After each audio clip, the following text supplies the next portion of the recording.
Why? You cannot do ugly things to people and live a beautiful life. There's a lie that quietly survives in adulthood because it works just well enough to avoid being questioned. It says you can separate how you treat people from how your life turns out. It's no difference. People think there's a difference, but how you treat people is how things are, how things will be. I believe that that's called karma. And it suggests that outcomes exist independently from your behavior. That success and peace and fulfillment can be built on whatever method to get the results the fastest. That lie feels practical in a world that rewards appearances more than integrity. Reality doesn't work that way. You cannot do ugly people things and live a beautiful life. You cannot, you should not. And that cost may not show up immediately, it doesn't, but it always arrives. Sometimes it comes through relationships or through a slow erosion of self-respect that's hard to name, but is impossible to ignore. Ugly actions don't always look extreme. They don't always involve cruelty that would shock someone from the outside. Most of the damage happens through small behaviors that feel justified in the moment, cutting corners at someone else's expense, manipulating instead of communicating, taking credit while avoiding the responsibility. Some people withholding empathy because it feels inconvenient. Imagine. Those choices often feel harmless because they appear isolated. Behavior creates internal consequences long before the external ones appear. So your bad people energy is going to start to show up in the inside before it starts to show up in the outside. So when it's in the outside, it's too late. When people start to get an idea, you already been boiling over. And every time someone chooses convenience over conscience, something shifts internally. That shift may be subtle, but it accumulates over time. It changes how a person experiences their own life. A beautiful life requires an inner alignment. And alignment comes from living in a way that doesn't require constant rationalization. When actions match values, the nervous system settles. Good things happen to good people. You feel good. When they don't, tension builds. That tension doesn't disappear. It gets carried. Carried by you, fool. People who repeatedly treat others poorly often look functional from the outside. Jobs continue, money comes in, social lives remain intact, they think it's all good. What is invisible is the internal friction, the justifications needed to maintain a self-image, the stories told to make their behavior feel acceptable, the lies, the gaslighting. Those stories take energy to maintain. That energy gets pulled from places where it's needed most. Your presence, your patience, creativity, even emotional availability. And over time, the inner world becomes crowded with unresolved tensions. Your sleep quality just declines. Your irritability increases. Always trying to start a fire, always trying to defend yourself. You just bad. Your peace becomes harder to access. And the life may look fine, but it doesn't feel beautiful. It's not. I always say, because I have a co-parent that I share a child with, is no such thing as a bad person that's happy. You can't be argumentative and disrespectful and you happy. That don't even make sense. That's like a rich bum or broke rich man. It doesn't make sense. And you don't want to be it still. Another consequence is that it appears in your relationships. Ugly behavior damages the trust. Even when it goes unaddressed, people stay physically present while emotionally withdrawing from you. They sense when something is off. They know. They feel when respect is missing. Even if they can't articulate it clearly, they know. Trust erodes quietly. Once trust weakens, connection becomes shallow. The conversations lose their depth. Laughter feels thinner. Support becomes just conditional. Based on what you do for me, I'll fuck with you. The relationship continues, but the intimacy fades. It's gone. And a life without deep connection may still function. It might, but it rarely feels fulfilling. You ain't gonna like it. Trust me, you'll just be in it, but you ain't gonna like it. There's no such thing as a beautiful life for bad people. And there's also the issue of self-perception. People like to believe they're good at heart. Everybody, even bad people. And when actions contradict that belief, the cognitive dissonance appears. To reduce the discomfort, they start to believe whatever. People either change their behavior or change the story that they tell about themselves. Not about you, who they telling themselves they are. Makes them feel better. And most choose the story by framing harm as a necessity. I have to, because they did this, and I have to. That's why I'm bad people, because they have to. They made me, and they accept it.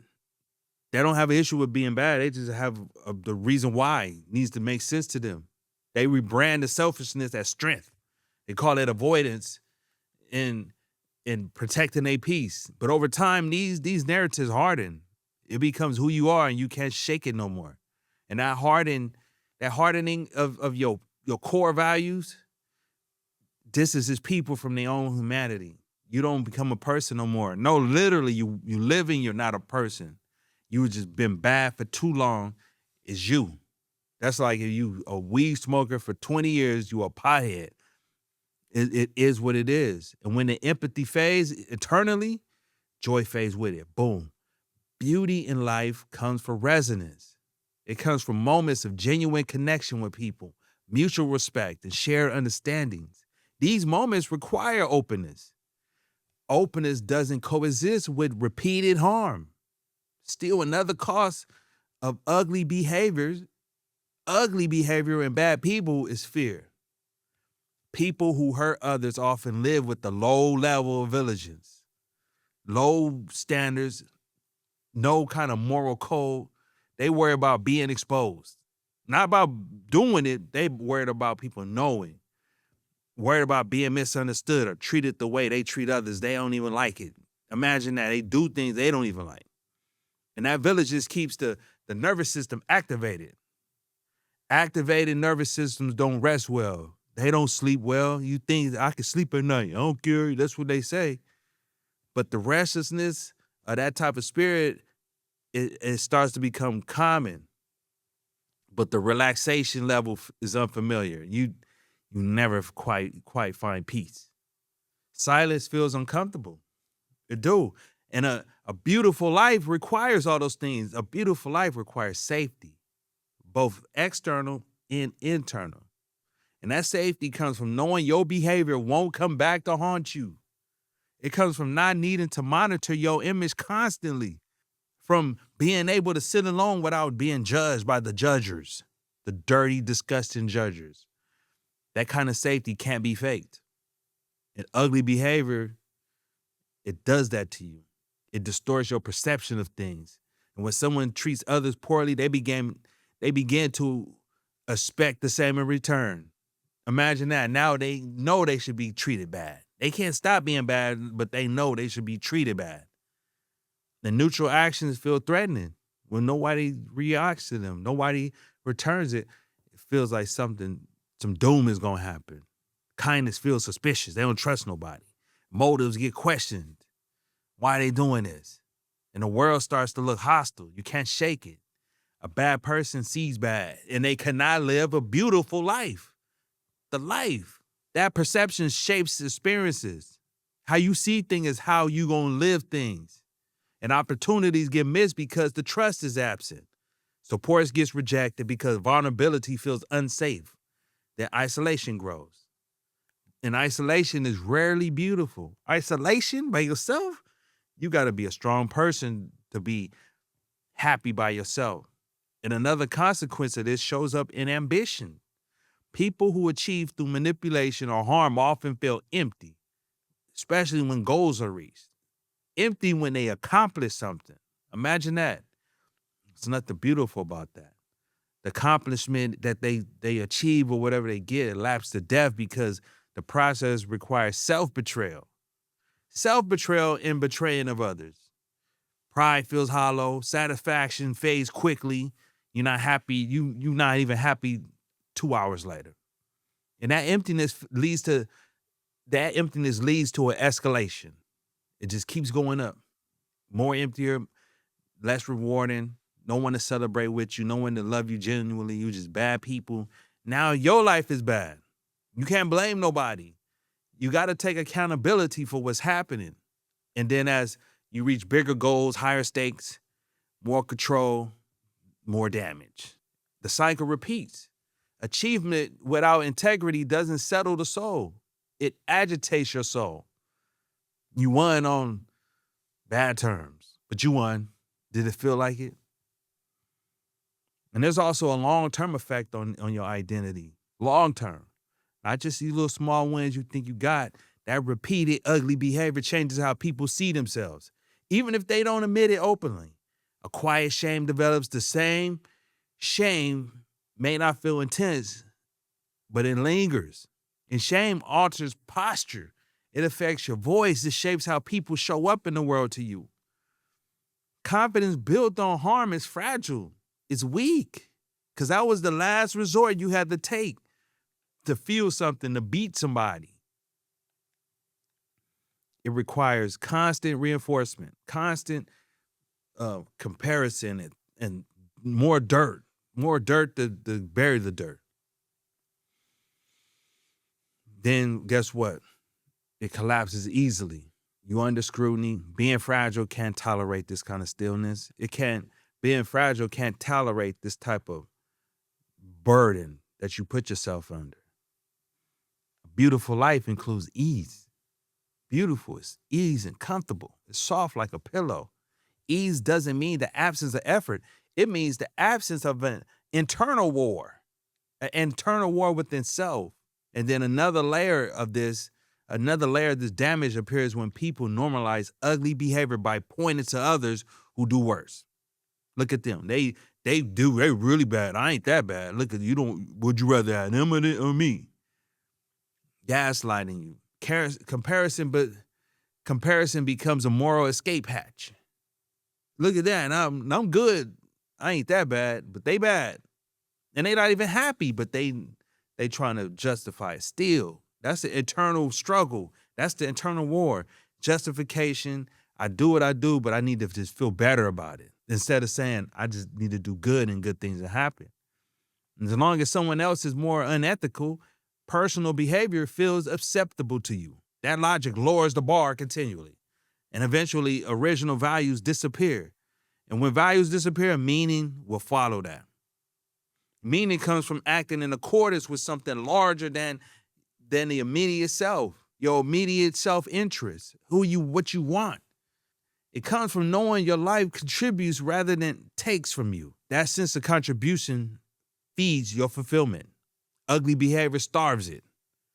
When small acts of harm accumulate, dismissiveness and dishonesty, exploitation, that becomes who you are. Disrespectful, just disrespecting everybody. Each instance adds to the weight, adds to who you are. And that weight shows up in unexpected places, most definitely. Your health bad, chronic stress, emotional numbness. Don't feel anything. You don't feel happy. You don't even feel regret. You don't even feel remorse. And and a feeling that life is happening but not landing. It's not sticking. It's not registering. You're just living. You don't know what is going. You might like pleasures. You might like weed and drink. Imagine those things help you escape. And people often mistake that feeling for boredom or depression. The root cause is misalignment. Alignment is fragile, requiring constant attention to how actions affect others. It needs some restraint. By choosing long-term integrity over short-term advantages. That choice isn't always rewarded immediately. The reward arrives internally first. Peace, self-trust, emotional stability, clear sleep. Those qualities create a foundation for beauty, a beautiful life. Beauty isn't luxury, it's coherence. A coherent life feels right from the inside. Even when circumstances are difficult, the person feels anchored in that. There's less resentment, less need to prove anything. But ugly behavior disrupts that coherence. Another important point is that people remember how you make them feel longer than they remember what you achieved. What you achieved don't mean nothing. You think it do. You got people around you who don't even care about you. And that memory shapes reputation, legacy, opportunity. People open doors for those they trust. They support those who treat them with respect. And they distance themselves from those who cause harm, even subtle harm. Let me get away from this person, because you'll do dirt as soon as you feel something. A beautiful life often includes community, love, people, goodwill. And goodwill can be extracted through force. There's also a spiritual dimension to this idea, even for those who don't frame it that way. Actions create internal atmosphere. And when behavior is harsh, the internal environment becomes harsh. When behavior is generous, the inner environment softens. It is sweet, generous. The inner environment, it determines how life is experienced.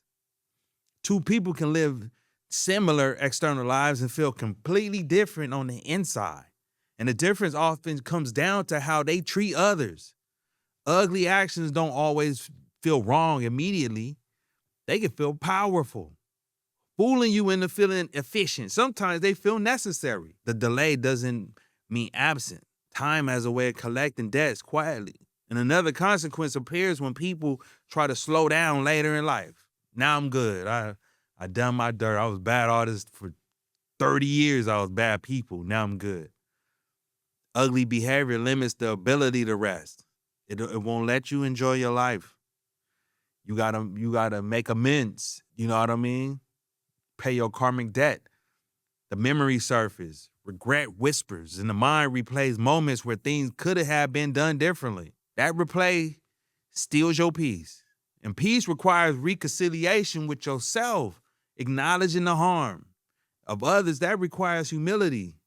Humility restores alignment. Alignment can restore the beauty. This isn't about perfection. A good person ain't a perfect person. Everyone causes harm unintentionally at times. A beautiful life doesn't require flawlessness. What it does require is accountability. I'm responsible for me and what I do. What I receive is based on what I've done. I'm good with that. Accountability repairs damage. Repair restores trust. The trust deepens your connections with others, and connection brings meaning. Meaning makes life feel beautiful, meaningful. People who live beautifully aren't free from struggle. They are not immune to the mistakes, yet willing to course correct when it happens, caring about how their actions land. That care shows. It shows in tone and presence and how safe others feel around them. Safety invites closeness. Closeness enriches your life, but the ugly behavior isolates. It may create temporary advantage sometimes. You had to do something dirty. You on top, but you dirty on top. But it costs your belonging, feeling welcome. You won't feel that. And that matters more than status. Another truth worth acknowledging is that beauty in life often comes from small moments, shared laughter, quiet respect, mutual understanding amongst each other. Those moments require emotional openness. And the openness can't coexist with repeated harm. You can't extract beauty from a life built on damage. Eventually, something has to give. The question isn't whether ugly behavior has consequences, it's whether those consequences show up early enough to prompt change or late enough to harden your regrets. And regret lasts, especially as you get older, because you will just always look back and say, this is what I could have done, because you don't get no more chances to do right. You don't get more chances to show love and experience an unselfish situation. A beautiful life isn't built by accident. It's built through daily choices that prioritize humanity over advantage. Those choices don't always look impressive. They look kind. Kindness isn't weakness. It's sustainability. And a life sustained by respect, it lasts longer, it feels richer, and it rests easier. You cannot do ugly things to people and live a beautiful life, because beauty requires harmony, and harmony cannot grow in soil poisoned by harm. The sooner that trust is accepted, the more time remains. The time to build something that actually feels good to live inside. Life. Don't take it for granted. Do good. Be a good person. There's no other way around it. Peace.